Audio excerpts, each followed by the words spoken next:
chair. Il a habité parmi nous. Le Verbe. Et le Verbe s'est fait chair. Il a fait son casque côté la note. La parole a mis un mot.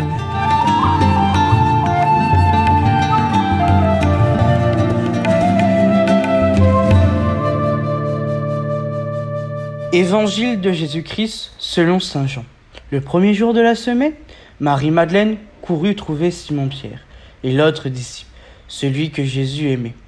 Et elle leur dit : « On a enlevé le Seigneur de son tombeau, et nous ne savons pas où on l'a déposé. » Pierre partit donc avec l'autre disciple pour se rendre au tombeau.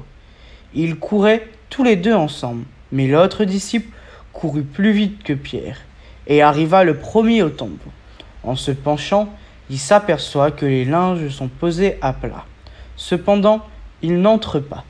Simon-Pierre, qui le suivait, arrive à son tour. Il entre dans le tombeau, il aperçoit les linges posés à plat, ainsi que le suaire qui avait entouré la tête de Jésus, non pas posé avec les linges, mais roulé à part à sa place. C'est alors qu'entra l'autre disciple, lui qui était arrivé le premier au tombeau. Il vit et il crut.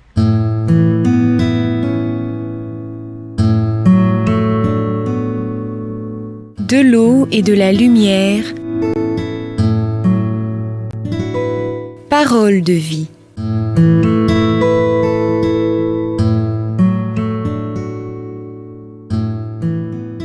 De la crèche à la croix. Jésus, dans son amour pour l'humanité, a donc choisi comme voie de rédemption l'humilité, qui se manifeste premièrement dans la crèche, dans la croix. Car si, effectivement, Dieu s'est fait homme, il a voulu que la croix soit l'instrument pour notre salut. Il a accepté de souffrir et de mourir pour chacun d'entre nous. Mais, par sa mort sur la croix, il nous a sauvés. Nous rejoignons ainsi l'évangile proposé aujourd'hui, qui se situe juste après la mort de Jésus, le jour même de la résurrection. Et nous pouvons, reprenant les paroles de saint Jean, que « les ténèbres n'ont aucune prise sur moi ».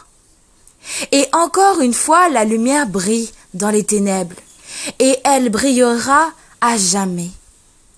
Comme la lumière brillait quand Jésus est venu dans le monde, ainsi brillera-t-elle quand Jésus vainquit la mort. Le passage évangélique est là pour nous le rappeler. Jésus est venu, il est mort, mais il est ressuscité. Saint Jean, en arrivant au tombeau et en regardant à l'intérieur, vit. Et il crut. Il vit la lumière briller dans les ténèbres. Et il comprit que Jésus avait triomphé pour toujours. Seigneur, en ces jours de Noël où tu nous permets de contempler tes mystères, fais que nous soyons capables de comprendre que c'est simplement et seulement sous l'éclat de ta lumière que notre vie prendra un sens. Seigneur, nous te demandons donc de nous ouvrir les yeux, afin de pouvoir voir et croire comme saint Jean, et ainsi te suivre, toi, la lumière véritable.